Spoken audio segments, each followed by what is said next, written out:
ඔන්න දුවේ පුතේ මම තවත් කතාවක් කියන්ටයි හදන්නේ.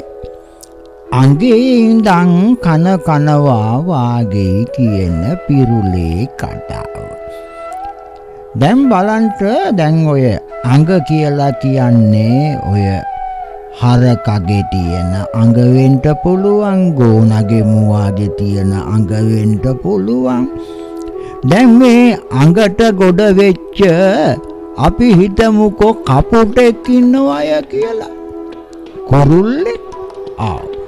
දැන් මේ කුරුල්ලා නැත්නම් මේ කපුටා අඟේ ඉඳන් එහෙට මෙහෙට ඇවිදිනවා.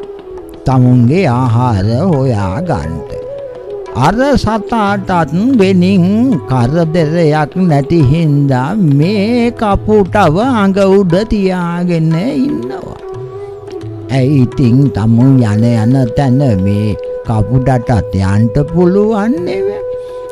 දැන් තමුන්ට මෙච්චර ප්‍රයෝජනයක් තියෙන අර හරකගේ නැත්නම් වාගේ අඟේ ඉන්න ගමන් මේ කපුටා මේ සතාගේ කනට කොට කන්ට පටන් ගත්තොත් මොකද වෙන්නේ දරුවනේ?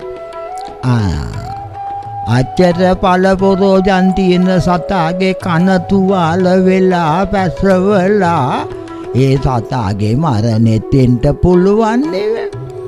ඉතින් අර තරම්ම උදව් පදව් කර ඉන්න මිනිස්සයා Taman ළඟම නවත්තගෙන හොඳට සලකගෙන ඉන්න මිනිස්සයා Tamanටම විපැතියක් කරන හදනකොට තමයි අපි කියන්නේ ඒකත් හරියට අඟේ ඉඳන් කනවා වගේ වැඩක් කියලා. ඔන්න කතාව.